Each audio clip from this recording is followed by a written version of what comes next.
understood that VRC was more of comprehension and not people say that option elimination strategies or just having some tricks in mind would get you through, and it's not like that. I'm completely against some of the advice that is given on YouTube that you should mug up formulas before every mock and stuff like that. I think that is stupid. Honestly, I was feeling like I've done well in VRC and DILR because I'm sure of the answers. Now, quant, I'll push the score so much that nobody will be able to touch my score. This is what I was thinking. Then quant came and it was a shock for me. At 5 o'clock, I got a call from Hindu newspaper. Like, are you Kumar Sai Vishnu? And so they were like, congratulations, you scored 100%.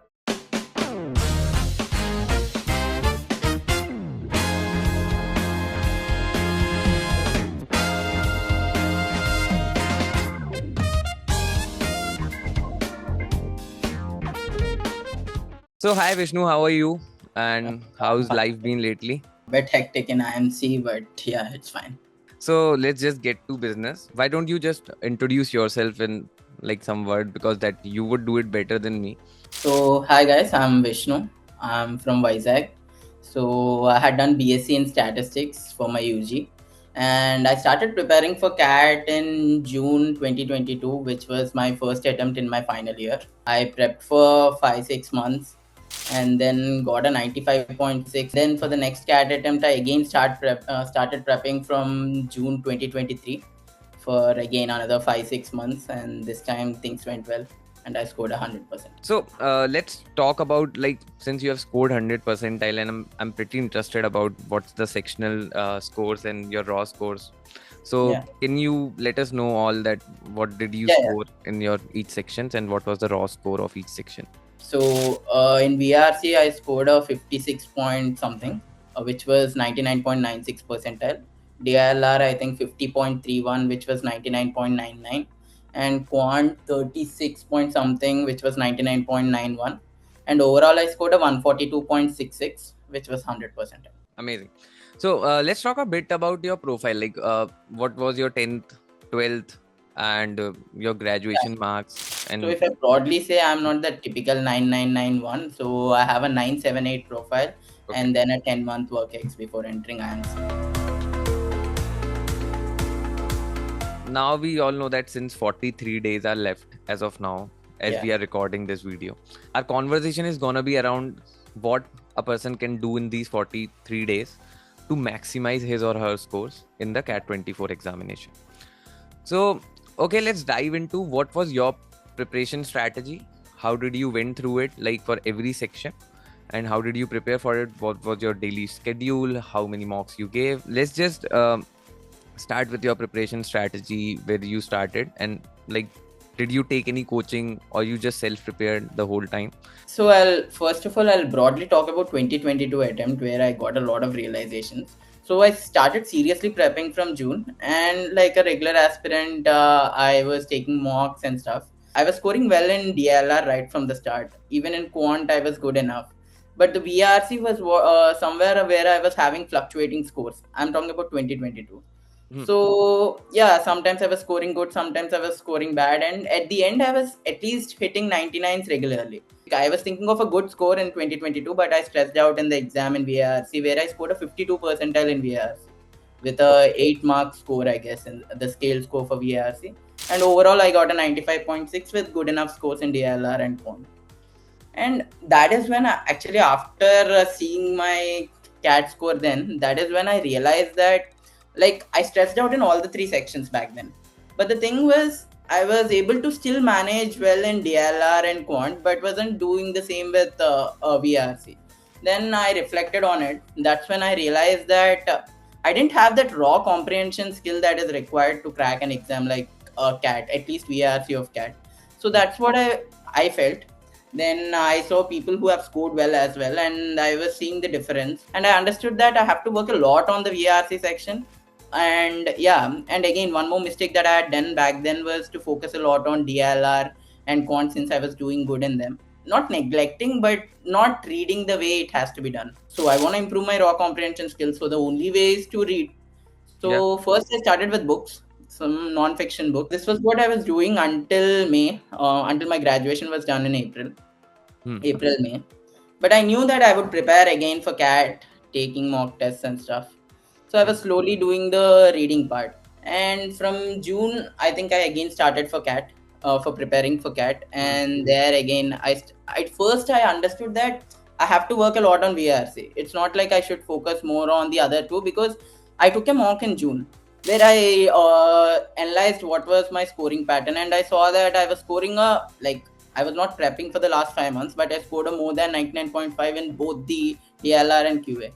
This is where I was struggling. So I was like, I have to focus more on a VRC while preparing this entire time. So I took a sectional in June with regard to VRC.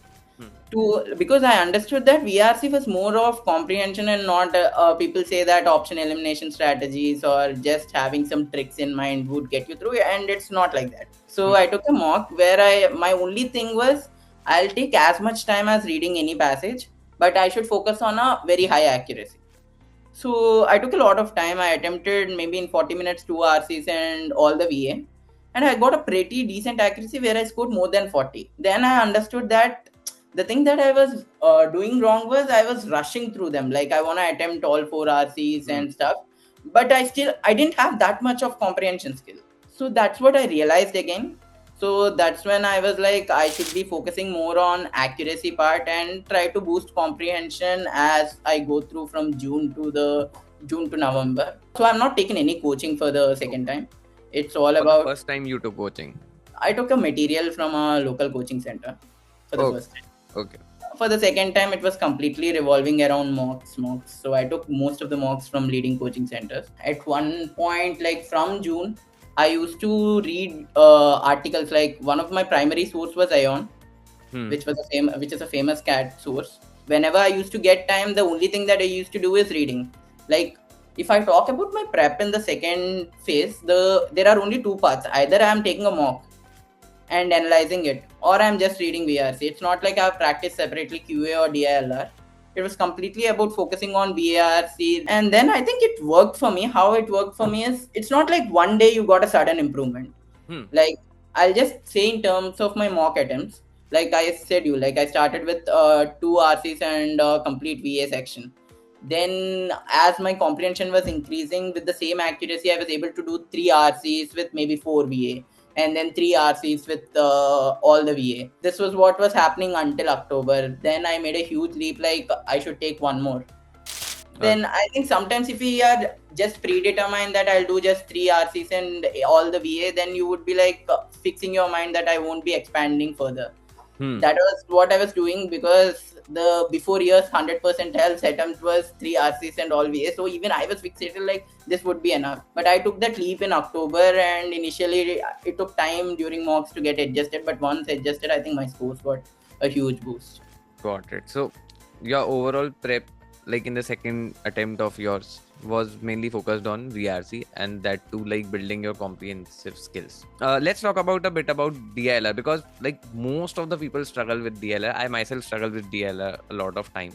One thing that I observed about DILR is there are very few underlying sets. Like as there are very few stories in the world, there are very few sets, and people just keep on like if you see CAT 2023, even though the stories of the sets were different, underlying logic of cracking that set, like at the end of the day, was about filling in the numbers in the box. It was completely quantitative, but at the end of the day was similar to previous CAT papers. If somebody is absolutely struggling, if they take the CAT sets from 2017 to 2023 and just practice them, and practice them is not in the sense that you try to solve it and then look into the solutions, because see, the thing that happens is, I know some of my friends who used to just look at the solution, but I think the solutions, the guy who is explaining the solution is someone who has already done it thrice, and then he knows which steps should come where, and then he explains you. Yeah. But that is not how you get ideas while you are solving a paper, right? Good point. You would get random ideas, like first one you read one point, you will get an idea, second point you get another idea.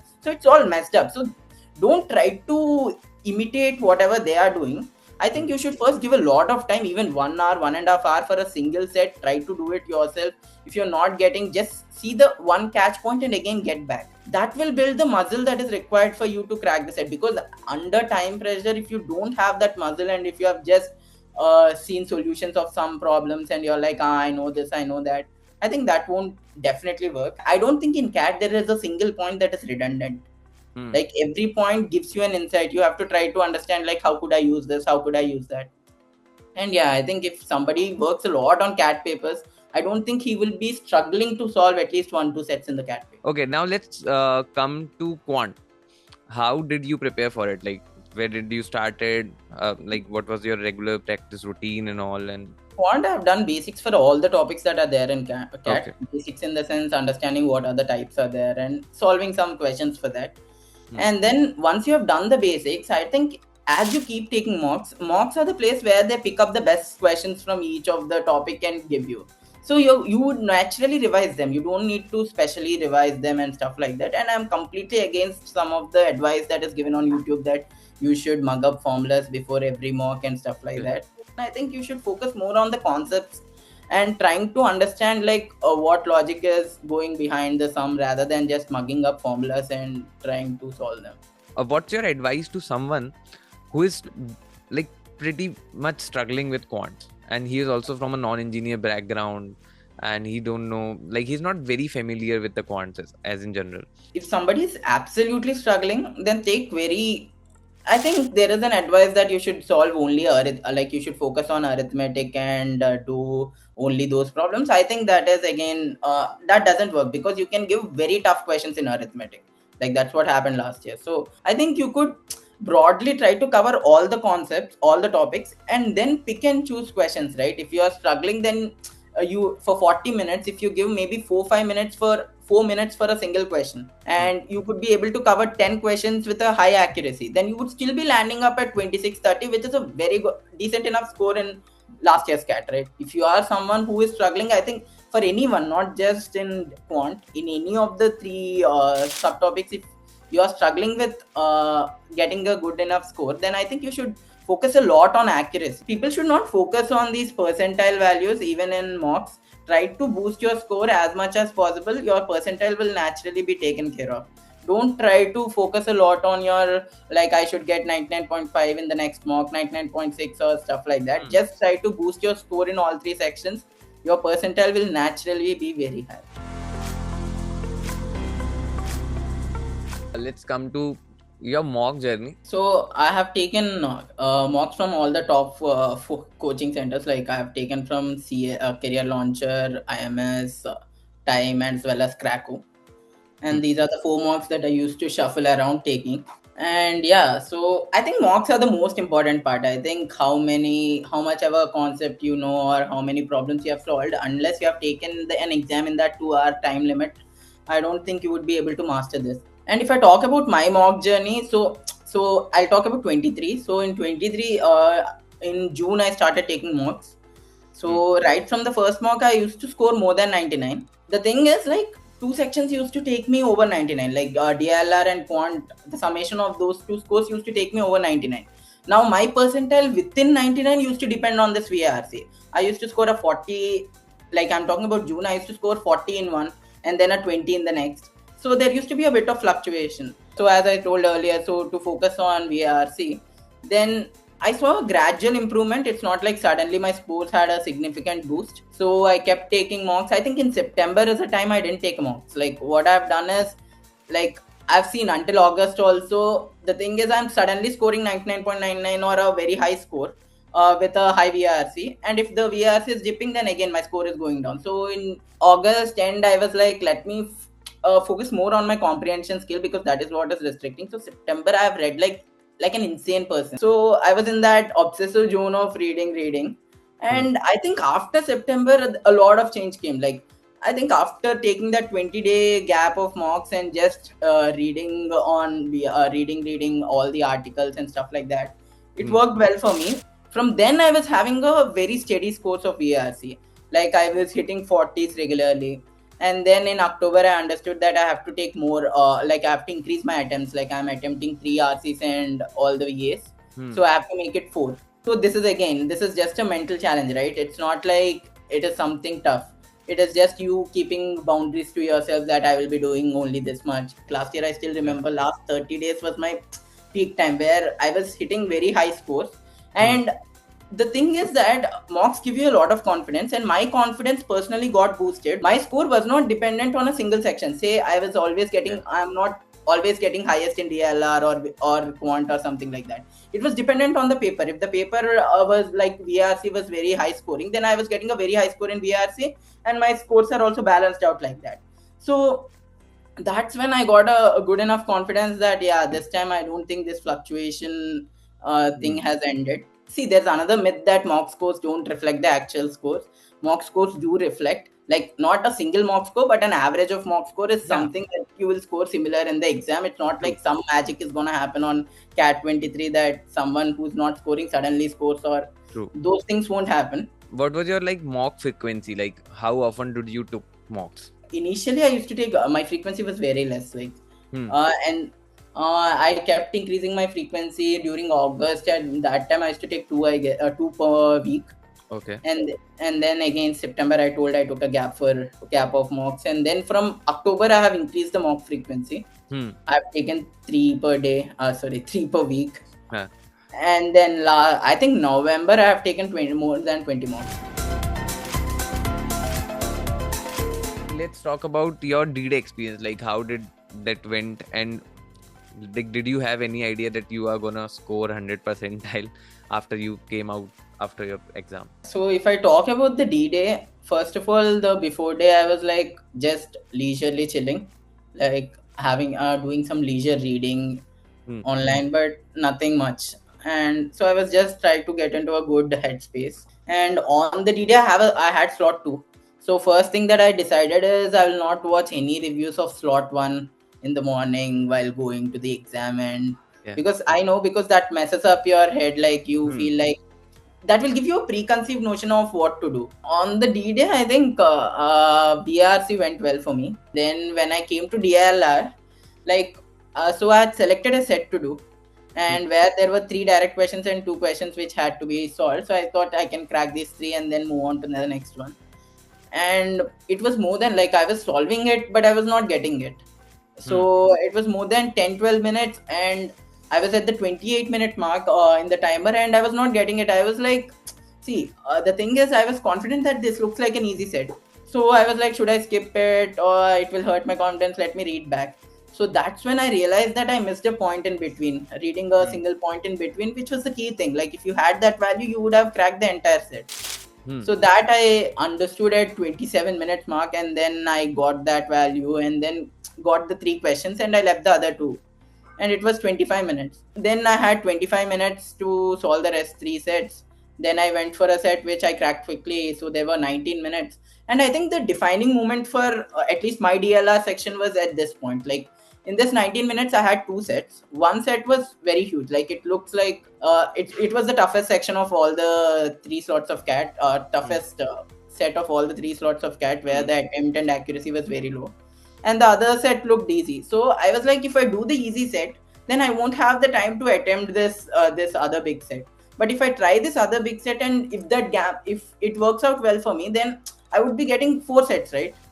So this was what I was thinking at that moment. Should I go in or should I play safe? Taking the other set would have been a safe bet, but again, I won't get the time for taking that risk. So I was like, let me take this risk. If it works well, then I'll be getting a very high score, and this would boost my overall score. So this was what I was thinking in the exam back then. Then let's come to quants. Like what happened there?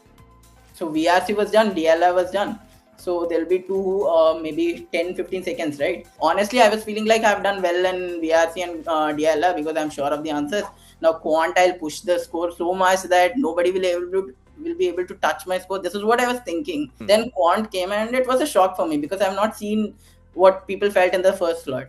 So I was like, these questions are complex. Like it's taking 3-4 minutes for me to. There are multiple layers for each question. It's not like a single question which used to be until CAT 2022. So I was like, this is looking completely new. Like every algebra question has 2-3 layers which you have to complexly solve. So I think my strategy used to be go on like from the first question to 22nd question. But this time it was taking a lot of time. So that's when I changed, like, no, I have to skip questions that are looking long. And then I think I made 2 complete rounds, I guess, for the entire paper. So CAT results came, and you sat on your computer screen and like you log into your portal. What was the first reaction after looking at the 100 percentile? Like the thing was CAT results came at 12ish or something. Yeah. But then there was a server down issue and not many people were able to see it. So a lot of people saw it, but I was not able to see it. At 5 o'clock, I got a call from Hindu newspaper. Like, Okay. are you Kumar Sai Vishnu? And so they were like, congratulations, you scored 100%. So I got to know from them. Yeah. Then I was like, I was opening, then my mother and me and my mom were sitting and then opening it out. And yeah, I think it was a very good moment. Since there are just 43 days left for CAT, so for someone who is starting right now or just have started a few days back, what's the one advice which you can suggest him or her? Each person will have something they are very good at, like one section. So try to maximize score in that and try to get decent enough scores in the rest too. Then your overall score would get a push. You should have one section that is pushing your score. At least one section. It can't be like all the scores you're scoring decent. Like one section, if it's pushing, then your overall score would be pushed. But if someone is scoring very good, then my advice would be, see, there would be little moments where you can take that little risk and get a huge reward. I think if somebody is scoring well, then I think they should start taking risk, in the sense that if you are scoring good in two sections and one section is your struggle, then focus more on that, because the return that you get by working on your weak section is much higher than working on your section that is you are already good at. So that is one thing. For if you're not so doing well, then focus on accuracy, never think of attempts. And if you're already doing very well, then try to maximize attempts, then your overall score would be boosted. Okay, Sai, thank you so much for being with us on this first episode. And it was lovely to talk to you. And I'm sure like many aspirants would have got some really deep insights for the CAT examination, including myself. So thank you so much for coming.